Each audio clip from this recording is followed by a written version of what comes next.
We sort of have energy coming out our ears at this point, and that's a good thing.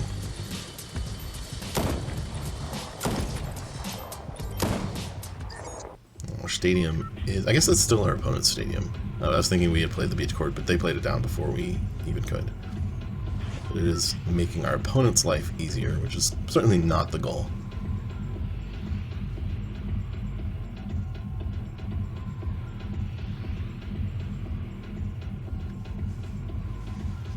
See them bring in another Korean. We don't know if they're using it. I'm just going to be checking their loss zone count. So they're going to be up to 9 after this, but 9 is not 10. That means they cannot use Sableye just yet. Sableye is only a worry because our Squawkabilly is down, only has 50 HP, which means they could approach, like they can try to set up numbers to get a more than one, like a multiple KO situation, and we want to try to keep that from happening. Fire energy here signals that they are probably playing Radiant Charizard. We see them use an escape rope, and I sent up the Squawkabilly because if they're going to knock something out, I want them to knock out Squawkabilly. I want it to be gone as a target for Sableye. But then they just go ahead and pull up a Pokemon instead anyway.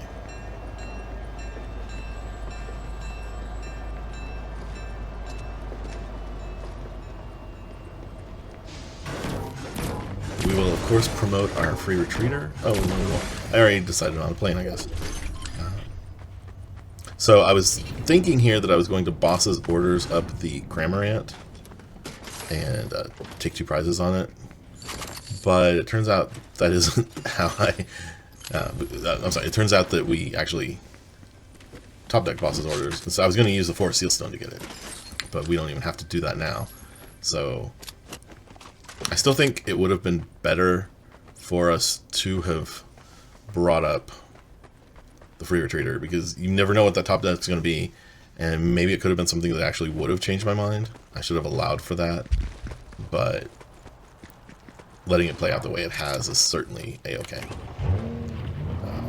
So from here, we're just going to amp you very much and take 2 more prizes. Again, we're solidly ahead in the prize trade, but again, we do have to watch out for Sableye potentially evening the score.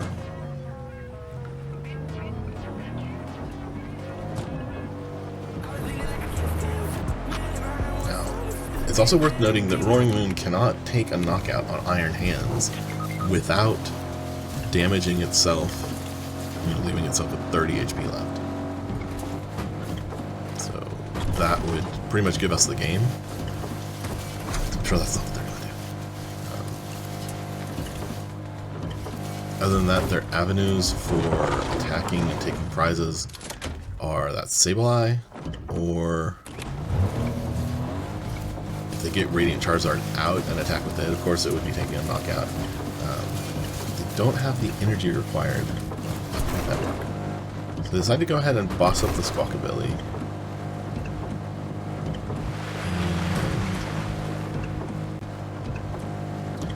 I go ahead and promote the Miraidon and finish things off just the way I had been planning, with the Zapdos and an attachment to finalize our 2-2-2 prize plan. So it worked out. We didn't get to start quite as early as we would have liked. We had to get that Squawkabilly turn in there in the beginning, but that's a-okay. So now let's load up another match to look at. Okay, once again our opponent is calling the coin flip, and they're flipping. Looks like they won the coin flip, so let's see who goes first. They're going to be going first, meaning we get to be the first attacking turn, going second. So that's awesome for us. Of course we'll lead our free retreater. That's exactly what we want to do. We do get to play a supporter this turn as well. The opponent leads a Phoebus, which tells me they're playing a Golden Go EX deck. Phoebus evolves into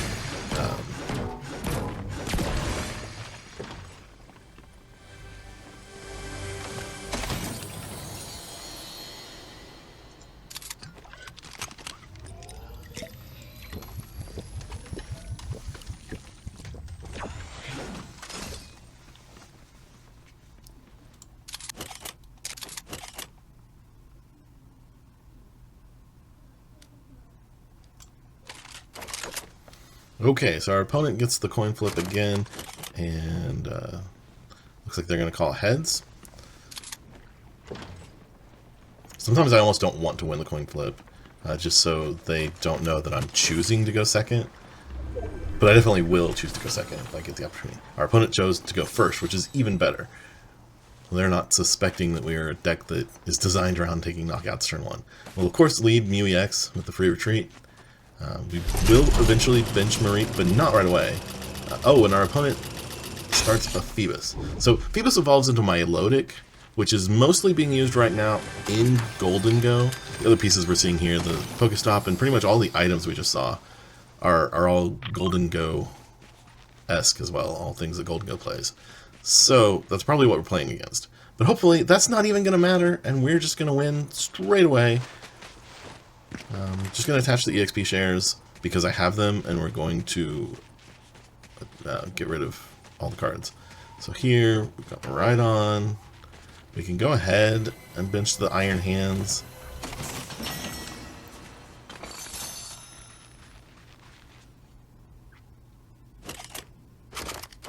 I want Raikou and something else. Just to thin the deck. We will go ahead now and use the generator. We hit 1 energy, that's all we need. So we can attach to Raikou, we can manually attach to Raikou for the second energy, we can retreat, and we can take a knockout. Our opponent didn't even want to wait that long. I don't blame him, that was kind of rough. Okay, so I actually chose this game to record just because it's a matchup that historically has been considered poor for Miraidon. And while that's true, I think that there are a lot of things that can make it different nowadays. So let's go ahead and take a look. Our opponent gets the coin flip. Well, gets to flip the coin. They choose heads. It is heads, so they get to pick. And they will choose to go first. Excellent. That's exactly what we want to see. So we're starting Raichu or Tapu Koko. If we don't know what is out there, we'll put Raichu up. We can always use his Gather Energy attack with everything. And we're against Rapid Strike, leading Urshifu. So now is when they should know not to bench any kind of Inteleons.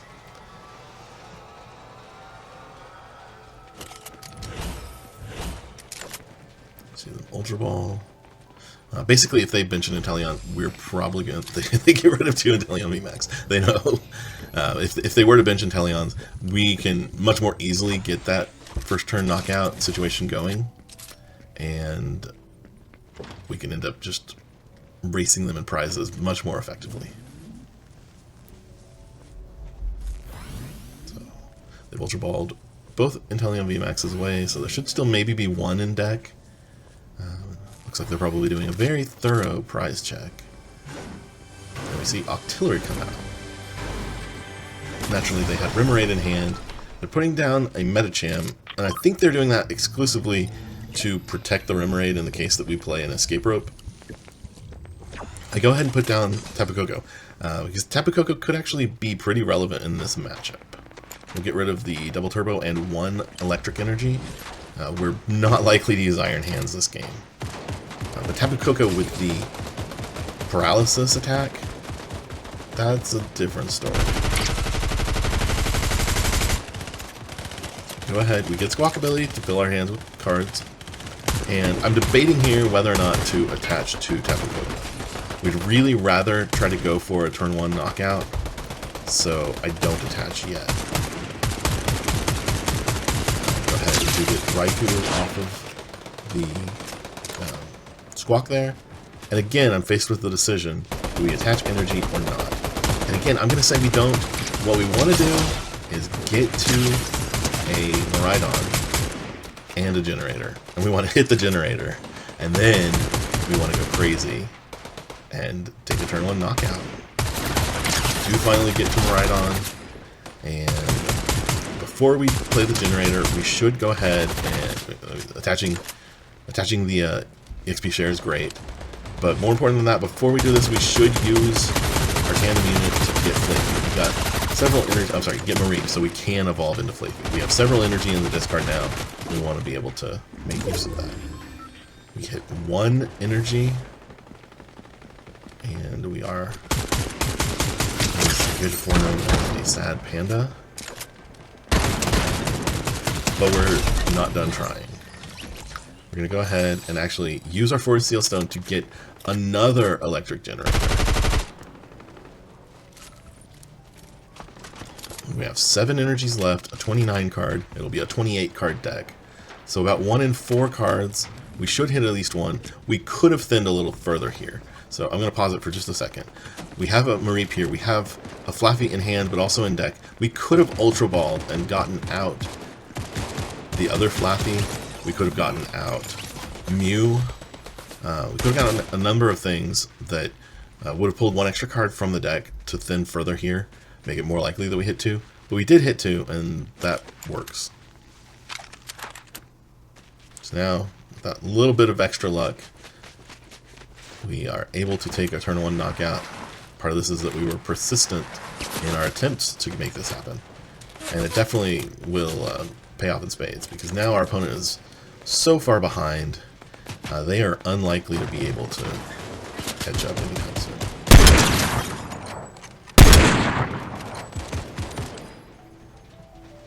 Unfortunately, we don't have the V-Star anymore, so we can't guarantee that we'll be able to attack a 2-prizer.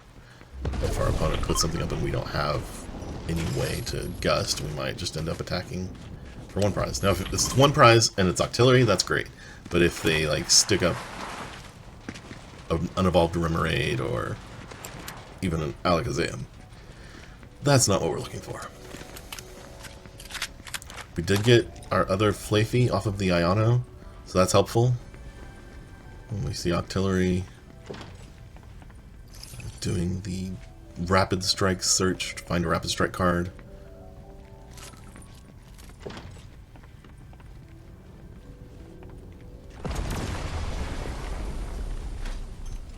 We ended up choosing that unevolved Remoraid, so we must be making some kind of a switch back, or maybe attaching a water and retreating with the Beach Court. Yeah, and they're just going to make us take a 1-prize knockout. So we can evolve into Flaffy. Getting another Forest Seal Stone doesn't help us now that we've already used our 1. We can place that energy kind of anywhere. Raiku's fine. Raikou is our most efficient attacker right now, so that's a good thing. Yeah, we will go ahead and Professor's Research before we do anything else. So it looks like we're going to go ahead and end up just attacking with the Raikou for 1 prize. They are fairly unlikely, unless they get like a Melody or something. They're fairly unlikely to be able to take out the Raikou with what they have in play. And even if they do, we have Return Knockout. We'll be so far ahead that their heads will swim and we will just be glad. There's an escape rope, which we really would have benefited from during that time.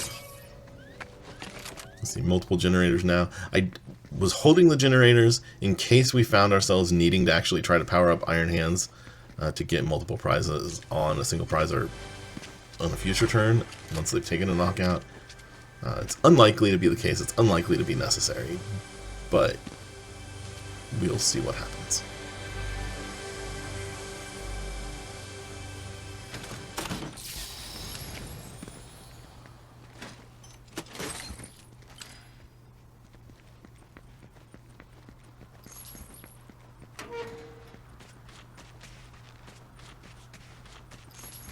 So then play Clara.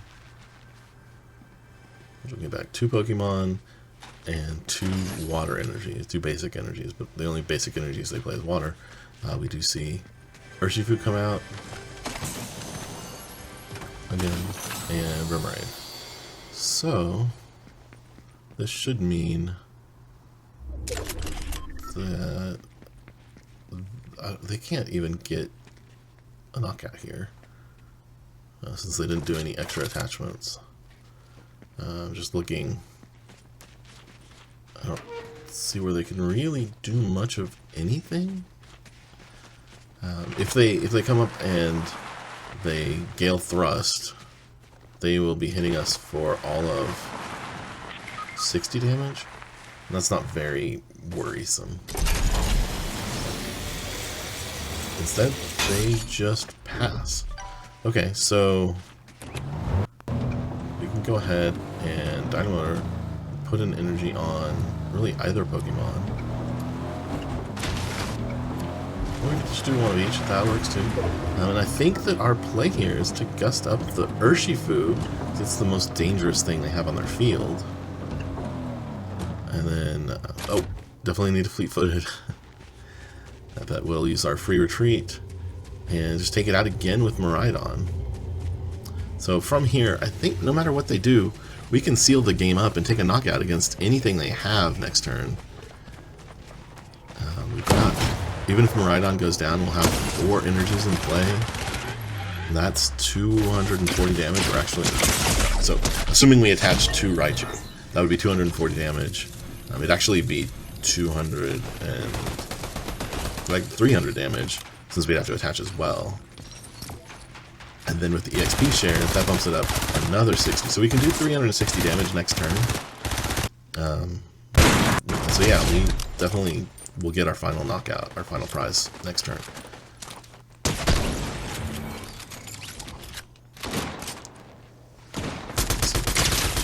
Double gunner play. I'm not sure I see why they're doing this, but I guess it doesn't hurt anything.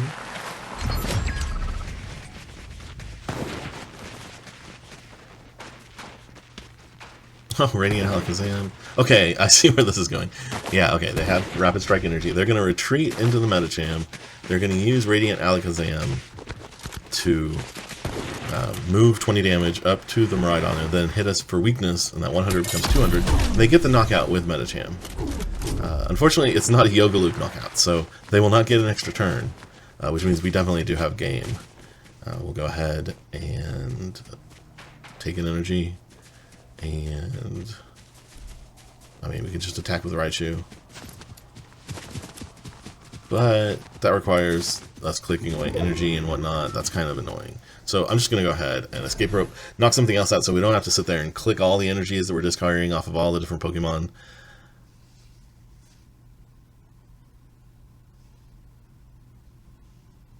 Okay, I thought it'd be faster. If this were IRL game, I would just like say, hey, I'm going to attack with Raichu and knock it out with everything. But this way, we're going to attack Tapu Koko, hits 360 when you double 180. So that Inteleon V is not surviving, and we get our final prize. So the key to the Rapid Strike matchup, yes, they stumbled a little bit, and yes, we got a little bit lucky to be able to power up Miraidon with the 2 generators that we hit. But even so, we got, like, it was kind of unlucky to not get to a Miraidon until we'd already gotten rid of all the energy we could attach manually, until we were so deep into our deck. So I would still argue that being able to attack with Miraidon is average luck at best. And, you know, your goal is just to outspeed them, outspeed Rapid Strike, and take a knockout on the Urshifu over and over. You can also stall with Paralysis because they can't actually get out of it very easily. They have no way to search other than if they are playing an Irida to get to their Escape Rope. They only have 1 Escape Rope most of the time and 1 Turo.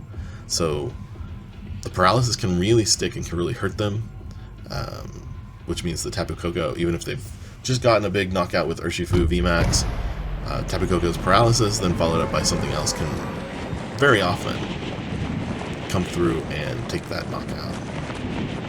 So it evens out. It's not as bad a matchup if you can get your game going and take knockouts quickly. I don't even know that I would say it's unfavored. Okay, so real quick before we get into the final matchup, if you've found this beneficial, if you've enjoyed this video, if you've learned from this video, please go ahead and hit the subscribe button down below. Okay, we're on our final game for the day. This one is actually going to end up being a mirror match. so we can kind of see how Miraidon does against final Miraidon, game and if for there are the tips day. and tricks that This we one- can pick up on how to win this matchup. Our opponent won the coin flip, which probably means that we're going first. Yep. So they're going to try to lead things off, taking a knockout on us. And we're going to give them an extra card to help them do it. A couple extra cards even. And we're going to start Iron Hands to boot. Okay. Lovely, lovely, lovely.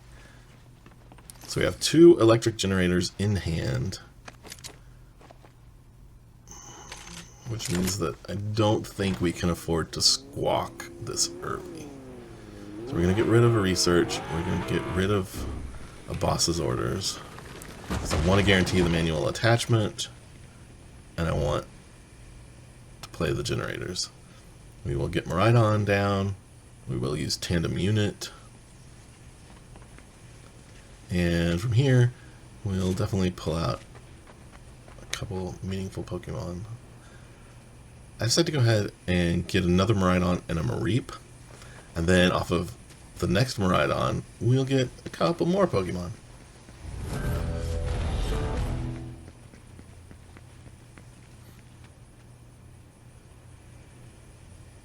So here, we know we're not going to have access to Squawk ability this game, so I think about whether or not Zapdos is going to be necessary. Since they have Miraidon in play already, you could argue that it's not. I choose to go ahead and just get the Zapdos in case they have other Pokemon that we need to worry about. Play one generator, and then play the other. Second generator does hit for 2. And I go ahead and load up onto the main Miraidon, and then attach 1 energy to our second Miraidon. This way we're spreading out the energy so that if our opponent knocks out one of the Miraidons, we still have the other one as backup. And then we will, of course, be able to research at the beginning of the next turn and hopefully get to enough resources to do what we need to do. We see our opponent get a Mareep and a Raikou, as well as a Zapdos. So they recognize that they're going to need a little bit of help to knock out the Iron Hands. They round things out with a Mew EX. Now part of the reason, I guess I should say, that I didn't want to fill the bench on my side is that I didn't want their Raikou to be able to get a knockout for 2 energy. I didn't want to give them that easy of a time.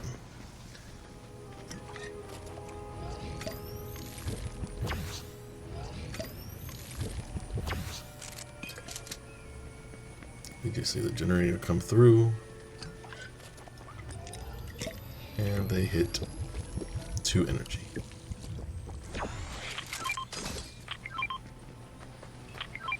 And 2 more onto the Zapdos. But because they retreated, they're not able to retreat again and get out of this stuck place. I don't want to be stuck without any energy, without the ability to attack, because I didn't attach an energy, so I'm going to go ahead and attach there. And we'll see where we go from here. This is a pretty good setup. I think we can go ahead. Now, the question is, do we want to put energy on Iron Hands? It's not a bad idea, in case we end up having to take out a Flyffy or a Spiritomb because they're stalling.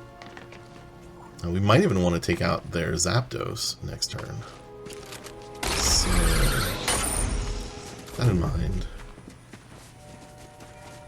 I'm going to hold off on the generator until after I switch.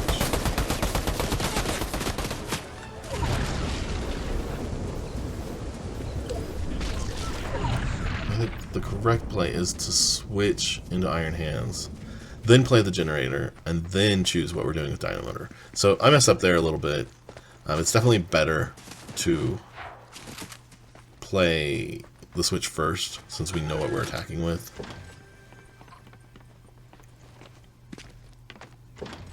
And it's better to do the generator before you Dynamotor, because it gives you information about where you're going to put stuff.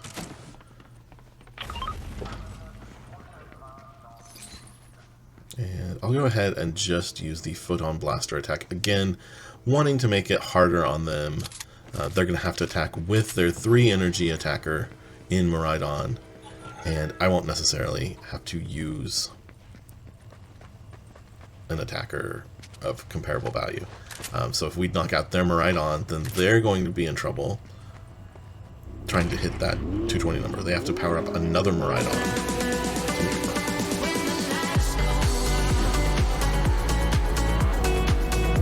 Raichu V and a Forest Seal Stone. Those things can help us out in terms of finding what we need for next turn.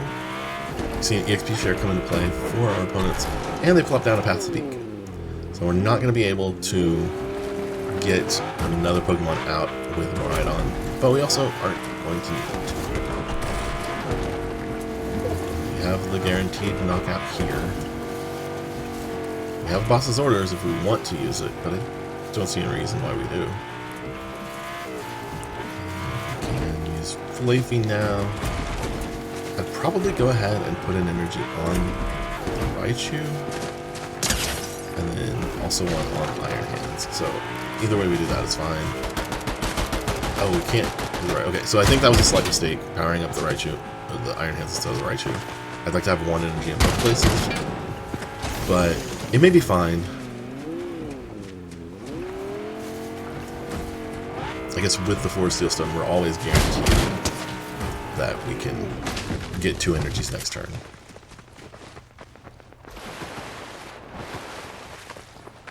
And it's easier for them to knock out the Raichu. So centralizing the energy around Iron Hands seems like the best idea.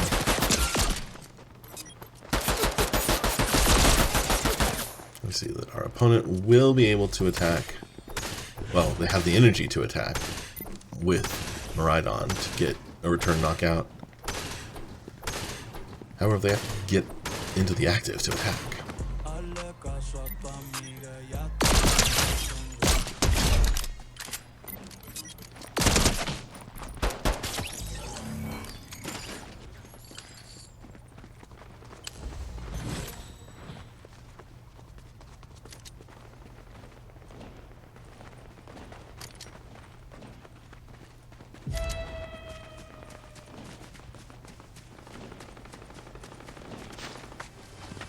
They do get the knockout here, and our question is basically how do we finish the game before they get another chance to attack?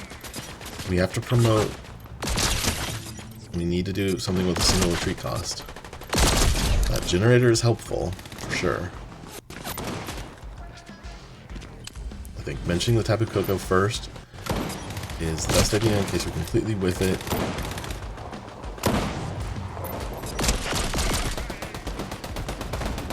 And we did. Okay, so how do we want to come back from this? What can we do? With access to any card in our deck, what can we do to win the game?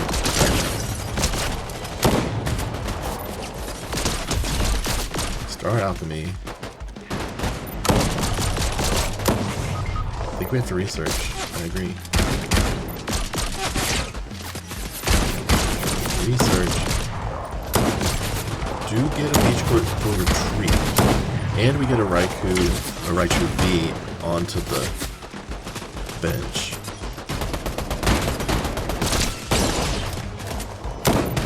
But I chose to just play the escape. So here, I think my thinking was if they sent up a single prizer, then I would power up Iron Hands, and if they sent up a 2 prizer, I would power up Raichu V. We're hitting either 240 for knockout on anything, or Iron Hands. But given that we had Raichu V in hand, we could have just gone Beach Court, Raichu V, like Beach Court, Dynamotor, and attach the Raichu V from hand and retreat. We didn't have to play the road. So we made it a little more complicated than was necessary, but it definitely worked out. I don't know if there was a reason I didn't see that we can just bench the Raichu that's in hand, but in any case, definitely worked out. And I think that what we can kind of look back on from that matchup is that, unfortunately, the mirror will largely come down to who gets to attack and take a knockout first. It's always going to favor whoever goes second. But little things we did along the way could have made a difference if they had struggled a little more. And we'll talk about this again in the tips and tricks video coming later. But things like being able to attack and take a knockout or not, with Raikou when he only needs 2 attachments. Preventing that could make the difference in a game. It didn't there, but it could. And with that, this is Jeffrey, JGB146 Blake, and I thank you for watching. Hello world, this is Jeffrey, JGB146 Blake from Hoopa Hideout, coming to you with the latest VOD review of a League challenge that we held at Oinkers Island last weekend. For those of you not watching this immediately when it premieres, this was the last weekend in November, the first challenge that we've held in the Paradox Rift format, immediately following the LAIC weekend. This is the weekend immediately following Thanksgiving. Simultaneous to this event, Gdansk Regional and Brisbane Regionals were being played out. So we see some adjustments to lists from LAIC, different type cards and stuff coming into play, but any further meta evolution that eventually comes down was not yet here. With that, we'll go ahead and get started with our round 1 match featuring Aaron on the right here playing a Lost Zone Giratina deck, and Sam on the left here playing a Serena EX deck.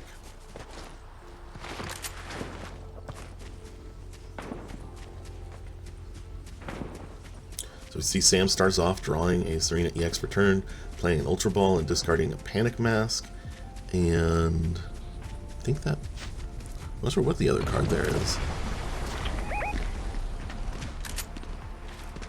But he uses it to retrieve a barrel. I honestly don't like the play here, because he can't use the barrel right now. So there's no reason to play the Ultra Ball and search it out yet.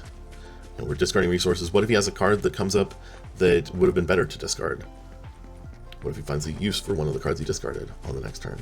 What if his hand gets Iono'd away? Not likely in a against the Lost Zone deck, but I'd rather just hold the Ultra Ball until you're going to be able to use it. Now we do see Aaron start things off, starting with that Comfy in the active, goes ahead and plays Battle VIP Pass to get 2 more Comfies out. He wants to be tearing through his Lost Zone, building it up quickly, and also seeing what he can get off of those cards. We see a Flower Selecting leading into a Giratina V-Star in the Lost Zone, and an Energy comes off of that, which lets Aaron bench and then use the Concealed Cards ability of Radiant Greninja. A switch card leads to a different Comfy in the active, and Flower Selecting gets rid of a Sableye in favor of keeping a Nest Ball.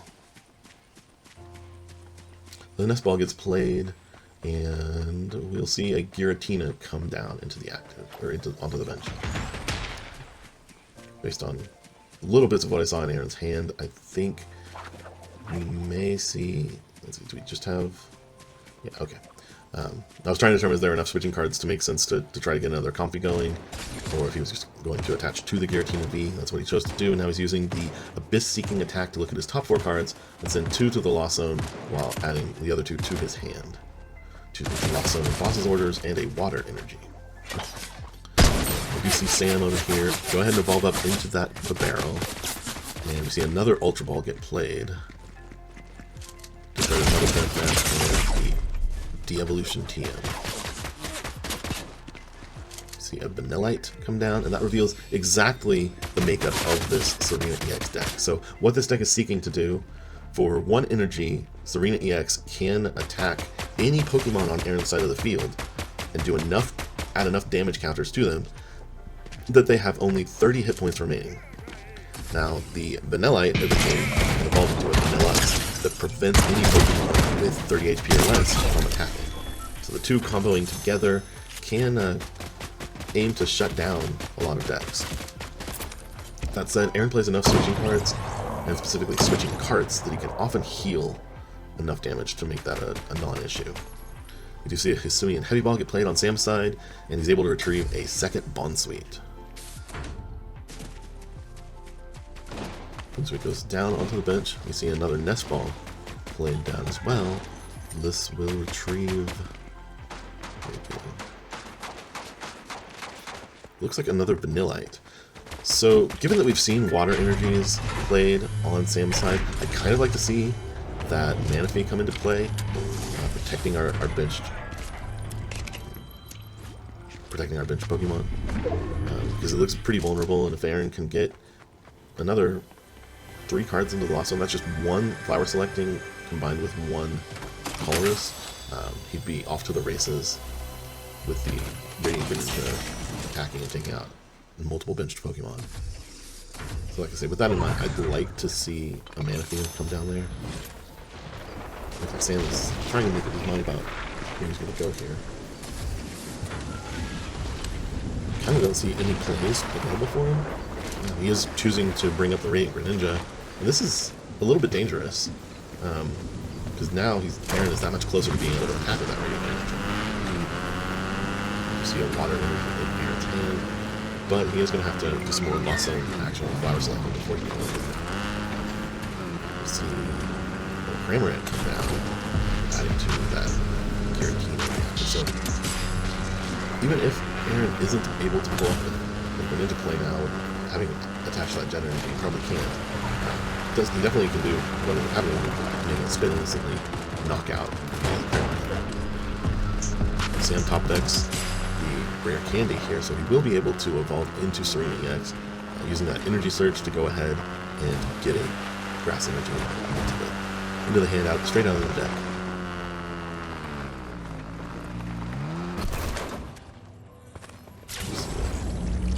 Energy attachment and then the rare candy evolution. And now Sam has an empty hand, so he can Industrious Incisors, fill that hand back up with 5 fresh new cards. He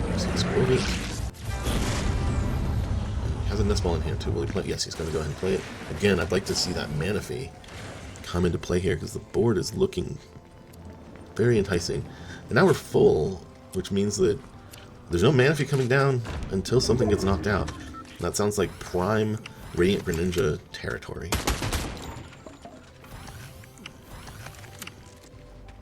One thing that Sam could do, if he recognized that Greninja was one of the big threats right now, he could put the damage counters. Okay, he's going to play Iono and mix up Aaron's hand. Definitely a good call there. Aaron's hand was starting to look rather large. So shrinking it down to 5 is perfect. And now, I'd almost like to see Sam go ahead and use that first attack. Well, we don't have the Melix yet. I was going to say use it to put a bunch of damage on Greninja, but that's not going to do anything yet, because we do not have the Melix. On Aaron's side, we have a grass energy, or we have a water energy once again, so we can't attach to the Greninja if he has a way to get into the active. We'll also end up with at least 7 in the Lost Zone. I think exactly 7 after this Pulrus is finished. You see a Manaphy and a Roxanne go into the Lost Zone from Aaron's side, putting us at 7. And now Mirage Gates are turned on. I believe there's a switch card in Aaron's hand. You can also see that water energy and the Mirage Gate. So he has everything he needs to get off that Radiant Greninja attack here. I don't see any reason to make any other play, honestly. The only question is, what should Aaron take out? You see the Mirage Gate come down, getting a water and a grass energy. That'd be water and something that wasn't water. But then that manual attachment from hand will provide the second water, the grass filling the colorless attack cost on the Radiant Greninja. So you can probably just see Aaron switch straight into